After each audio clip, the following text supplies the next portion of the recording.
வணக்கம் தமிழ் ஃபுட் கார்னர்ல இன்னைக்கு கொத்தமல்லி இலை சேர்த்து மினி இட்லி பண்ண போறோம். இப்போ இந்த இட்லியை எப்படி பண்றதுன்னு பார்க்கலாம். அரைச்சு 8 மணி நேரம் புளிக்க வச்ச இட்லி மாவு 1 கப் எடுத்து வச்சிருக்கேன். இந்த மிக்ஸி ஜார்ல 1 கைப்பிடி அளவு கொத்தமல்லி இலை, 2 பச்சை மிளகாய், 1 டேபிள் ஸ்பூன் தேங்காய் துருவல். தேங்காய் துருவல் வந்து இந்த அளவு சேர்த்தா போதும். இட்லி மாவுல உப்பு இருக்கும். இந்த பேஸ்ட்டுக்கு மட்டும் கொஞ்சம் தேவையான அளவு உப்பு, கொஞ்சமாக தண்ணி சேர்த்து இந்த மாதிரி நைஸாக கெட்டியாக அரைச்சிக்கங்க. தண்ணி நிறைய சேர்த்துட்டிங்கன்னா இந்த பேஸ்ட்டும் தண்ணி ஆயிரும். அதை இட்லி மாவில் கலக்கும்போது மாவும் தண்ணி ஆயிரும், இட்லி ஊற்ற முடியாது. இப்போ இந்த பேஸ்ட்டை இட்லி மாவில் கலந்துடலாம்.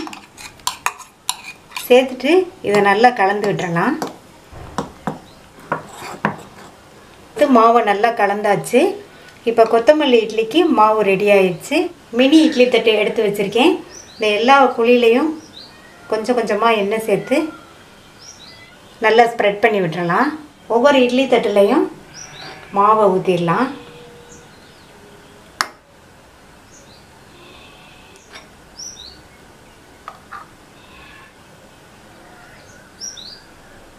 இதே மாதிரி ரெண்டுலேயும் ஊற்றிடலாம். இட்லி தட்டை ஒன்றுக்கு மேலே ஒன்று அடுக்கி வச்சிடலாம். அடுக்கி வைக்கும்போது இந்த ஹோல் வந்து நம்ம ஊற்றுற இட்லிக்கு நேராக இருக்கணும். இந்த ஹோல் வந்து நம்ம ஊற்றுற இட்லிக்கு நேராக இருக்கணும். இப்போ வேக வச்சிடலாம். இட்லி பாத்திரத்தில் தண்ணி கொதிச்சிட்ருக்கு. இந்த இட்லி ஸ்டாண்டை வச்சுட்டு மூடி வச்சிடலாம். ஸ்டவ்வை வந்து மீடியம் ஃப்ளேமில் வச்சிடலாம். 7லேருந்து 8 நிமிஷம் ஆகும் வெந்துட்டுருக்கட்டும். இப்போ 8 நிமிஷம் ஆச்சு. திறந்து பார்க்கலாம். இட்லி வந்து கரெக்டாக வெந்திருக்கு, ஒட்டவே இல்லை. இப்போ ஸ்டவ் ஆஃப் பண்ணிவிட்டு வெளியில் எடுத்து வச்சிடலாம். இப்போ உடனே இட்லி எடுக்கக்கூடாது, ஆறுனதுக்கப்புறம் எடுக்கணும். நல்லா ஆறிடுச்சு. ஒவ்வொரு இட்லியாக எடுத்துடலாம். ஒரு ஸ்பூன் வச்சு எடுத்திங்கன்னா நல்லா அழகாக வந்துடும்.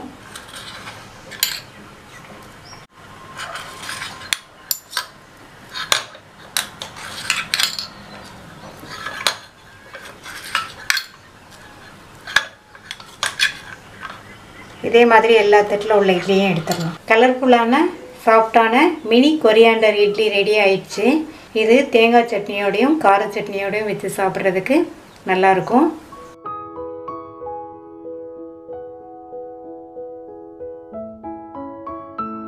வித்தியாசமான இட்லி பண்ண போகிறோம். பச்சை பட்டாணி ரவா இட்லி. 1 கப் பச்சை பட்டாணி, 1 கப் ரவை, 1 கப் தயிர், 3 ஒரே அளவாக எடுத்துக்கங்க. இந்த மிக்ஸி ஜாரில் எடுத்து வச்ச 1 கப் பச்சை பட்டாணியை சேர்த்துக்கலாம். அது கூட 2 பச்சை மிளகாய், 1/2 இன்ச் அளவுள்ள இஞ்சியை பொடியாக கட் பண்ணி வச்சுருக்கேன். அதையும் சேர்த்துட்டு ஃபஸ்ட்டு 4 சுற்று சுற்றி எடுத்துகிட்டு வந்துடலாம். 4-5 சுற்று சுற்றி எடுத்துகிட்டு வந்தாச்சு. இது கூட 2 டேபிள் ஸ்பூன் அளவுக்கு தண்ணி சேர்த்து மறுபடியும் நல்லா நைஸாக அரைச்சிக்கலாம். தண்ணி வந்து நீங்கள் நிறைய சேர்த்துடக்கூடாது, 2 டேபிள் ஸ்பூன் அளவுக்கு தான் சேர்க்கணும். அரைச்ச விழுதை இந்த பாத்திரத்தில் சேர்த்துடலாம். இது கூட 1 கப் ரவை, 1 கப் தயிர். இப்போ எல்லாத்தையும் நல்லா ஒன்றா மிக்ஸ் பண்ணிக்கணும்.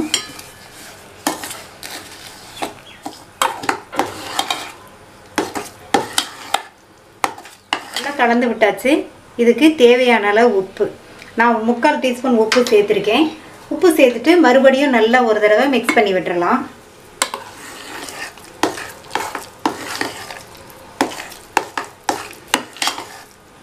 இப்போ மூடி வச்சிடலாம். ஒரு 15 நிமிஷம் நல்லா ஊறிட்டு இருக்கட்டும். 15 நிமிஷம் ஆயிடுச்சு. எல்லாமே நல்லா ஊறிடுச்சு. இப்போ இந்த மாவுக்கு தாளிப்பு போட்டுடலாம். தாளிப்புக்கு 2 டீஸ்பூன் எண்ணெய் விட்டு சூடாயிடுச்சு. அதில் 1 டீஸ்பூன் கடுகு. கடுகு பொரிஞ்சதும் அது கூட 1 டீஸ்பூன் உளுந்து. சேர்த்த உளுந்து வந்து நல்லா செவந்து வரணும்.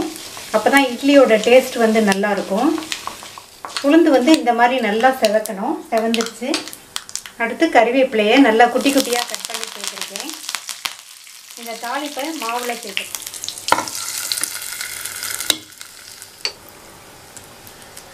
மாவில் சேர்த்துட்டு நல்லா மிக்ஸ் பண்ணி விட்டுருங்க. இந்த தாளிப்பு தான் இட்லிக்கு வந்து நல்ல சுவை கொடுக்கும். நல்லா கலந்து விட்டாச்சு. இது கூட 1 டீஸ்பூன் அளவுக்கு ஈனோ பவுடர் சேர்த்துடலாம்.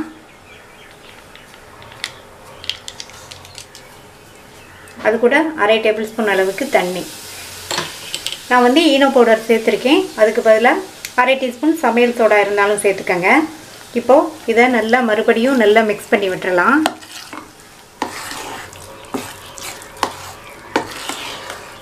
கலந்து விட்டாச்சு.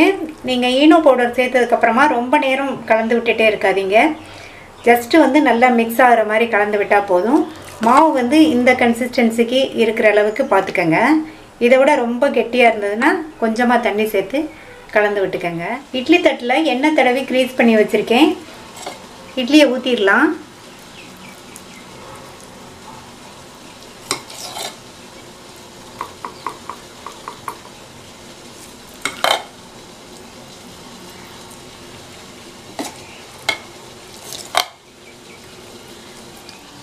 இட்லி பாத்திரத்தில் தண்ணி கொதிச்சிட்ருக்கு. இட்லி தட்டை இதில் வச்சுட்டு மூடி போட்டு மீடியம் ஃப்ளேமில் வச்சு வேக விடலாம். இது வேகிறதுக்கு 12லேருந்து 15 நிமிஷம் ஆகும். 13 நிமிஷம் ஆச்சு. இட்லி வெந்துருச்சான்னு பார்க்கலாம். ஒரு டூத்பிக் வச்சு இந்த மாதிரி குத்தி பார்த்தோம்னா ஒட்டாமல் வரும். இட்லி வெந்துருச்சு. ஸ்டவ் ஆஃப் பண்ணிவிட்டு இதை வெளியில் எடுத்து வச்சு ஆற வச்சிடலாம். இட்லி ஆறிடுச்சு. பிளேட்டுக்கு மாற்றி வச்சிடலாம். பச்சை பட்டாணி ரவா இட்லி ரெடி ஆயிடுச்சு. இட்லி மாவு இல்லைன்னா ரவையை வச்சு டக்குன்னு இந்த இட்லியை ரெடி பண்ணிடலாம். இதை பிரேக்ஃபாஸ்ட்டாகவும் டின்னராகவும் சாப்பிட்டுக்கலாம். பிரேக்ஃபாஸ்ட் ரெசிபி பார்க்க போகிறோம். ஸ்டஃப்டு இட்லியை எப்படி பண்ணுறதுன்னு பார்க்கலாம். 200 கிராம் உருளைக்கிழங்க குக்கரில் 5 விசில் விட்டு இந்த மாதிரி சாஃப்டாக வேக வச்சுருக்கேன். இந்த மாதிரி சாஃப்டாக வேக வச்சுக்கணும். இப்போ இதனுடைய தோலை உரிச்சிட்டு நல்ல எந்தவித கட்டிகளும் இல்லாமல் மேஷ் பண்ணி வச்சுக்கலாம். இந்த பேனில் 2 டேபிள் ஸ்பூன் எண்ணெய் சேர்த்து சூடாகட்டும். இப்போ எண்ணெய் சூடாயிடுச்சு. அதில் அரை டீஸ்பூன் கடுகு, அரை டீஸ்பூன் உளுந்து, அரை டீஸ்பூன் சீரகம் சேர்த்துக்கலாம். எல்லாமே நல்லா பொரிஞ்சிருச்சு. 2 பொடியாக கட் பண்ண பச்சை மிளகாய், கூடவே பொடியாக கட் பண்ண கறிவேப்பிலைகள் கொஞ்சம் சேர்த்துட்டு இதை லைட்டாக வதக்கி விட்டுட்டு இது கூட 1/4 டீஸ்பூன் பெருங்காய பவுடர் சேர்த்துக்கோங்க. அடுத்து அரை டேபிள் ஸ்பூன் இஞ்சி பூண்டு விழுது சேர்த்துட்டு இந்த இஞ்சி பூண்டு விழுதோட பச்சை வாசனை போக 1 நிமிஷத்துக்கு வதக்கிக்கலாம். இப்போ இஞ்சி பூண்டு விழுதோட பச்சை வாசனை போயிடுச்சு. நம்ம மேஷ் பண்ண உருளைக்கிழங்கு இதில் சேர்த்துட்டு இப்போ இதுக்கு தேவையான அளவு உப்பு சேர்த்துக்கலாம். இப்போ நல்லா மிக்ஸ் பண்ணி விட்டுருங்க.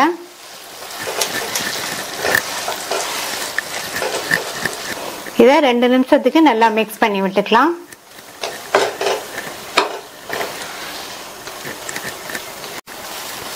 இப்போ நல்லா மிக்ஸ் பண்ணியாச்சு. அடுத்து இதில் நல்ல பொடியாக கட் பண்ண கொத்தமல்லி இலைகள் கொஞ்சம் அதிகமாகவே சேர்த்துக்கலாம். நான் ஒரு 1/4 கப் அளவுக்கு சேர்த்துருக்கேன். மறுபடியும் ஒரு தடவை நல்லா கலந்து விட்டுருங்க.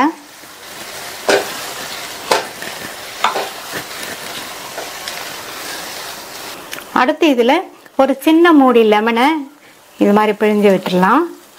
லேஸ் புளிப்போட இந்த ஸ்டஃபிங் வந்து நல்லாயிருக்கும். மறுபடியும் நல்லா ஒரு தடவை மிக்ஸ் பண்ணி விட்டுட்டு ஸ்டவ் ஆஃப் பண்ணிடலாம். ரெடியான உருளைக்கிழங்கு மசாலாவை ஒரு பிளேட்டுக்கு மாற்றி வச்சாச்சு. இது நல்லா ஆறட்டும். இப்போ நல்லா ஆறிடுச்சு. இதிலிருந்து கொஞ்சம் கொஞ்சமாக எடுத்து இந்த மாதிரி உருட்டிட்டு இதை உள்ளங்கையில் வச்சு நல்லா இந்த மாதிரி ஃப்ளாட் பண்ணிவிட்டு தனியாக ஒரு பிளேட்டில் எடுத்து வச்சுக்கலாம். இதே மாதிரி எல்லாத்தையும் நம்ம ரெடி பண்ணி எடுத்து வச்சுக்கலாம். ஸ்டஃபிங் ரெடி ஆயிடுச்சு. இட்லியை ஊற்றிடலாம். இட்லி பிளேட்டில் எண்ணெயை அப்ளை பண்ணி நல்லா கிரீஸ் பண்ணி வச்சுருக்கேன். ஒரு ஸ்பூன் எடுத்து இதில் ஃபஸ்ட்டு வந்து கொஞ்சமாக மாவை விட்டுட்டு ஸ்டஃபிங்கை இது மேலே வச்சு லைட்டாக மட்டும் ப்ரெஸ் பண்ணி விட்டுட்டு இது மேலே ஸ்டஃபிங்கை க்ளோஸ் பண்ணி நம்ம மாவு விட்டுறலாம். இன்னொரு இட்லியும் ஊற்றிடலாம். ஃபஸ்ட்டு இட்லி மாவை இதில் கொஞ்சமாக இந்த மாதிரி விட்டுட்டு ஸ்பூன் எடுத்து விடுங்க, அப்போ தான் கரெக்டாக இருக்கும். ஸ்டஃபிங் எடுத்து இதில் வச்சுட்டு மேலே இந்த ஸ்டஃபிங்கை க்ளோஸ் பண்ணி மறுபடியும் இட்லி மாவு விட்டுறலாம். இதே மாதிரி எல்லா குழிலையும் விட்டு நம்ம ரெடி பண்ணி வச்சிடலாம். எல்லாத்துலேயும் ஊற்றி ரெடி பண்ணியாச்சு. இனி இட்லி பாத்திரத்தில் வேக வச்சிடலாம். இட்லி பாத்திரத்தில் தண்ணி விட்டு நல்லா கொதிச்சுட்ருக்கு. இட்லி பிளேட்டை இதில் வச்சுட்டு மூடி போட்டு மீடியம் ஃப்ளேமில் 10 நிமிஷம் வேக வச்சுக்கலாம். 10 நிமிஷம் ஆச்சு. இட்லி எல்லாம் வெந்துருச்சு. இந்த பிளேட்டை வெளியில் எடுத்து வச்சு ஆறுனதுக்கப்புறமா இட்லியை வேறு பிளேட்டுக்கு மாற்றி வச்சிடலாம். மீதி உள்ள இட்லியை இதே மாதிரி வேக வச்சு எடுத்துக்கலாம். இட்லியை பிளேட்டுக்கு மாற்றி வச்சிடலாம். நீங்களும் ட்ரை பண்ணி பார்த்துட்டு உங்கள் கமெண்ட்ஸை சொல்லுங்கள். தேங்க்யூ.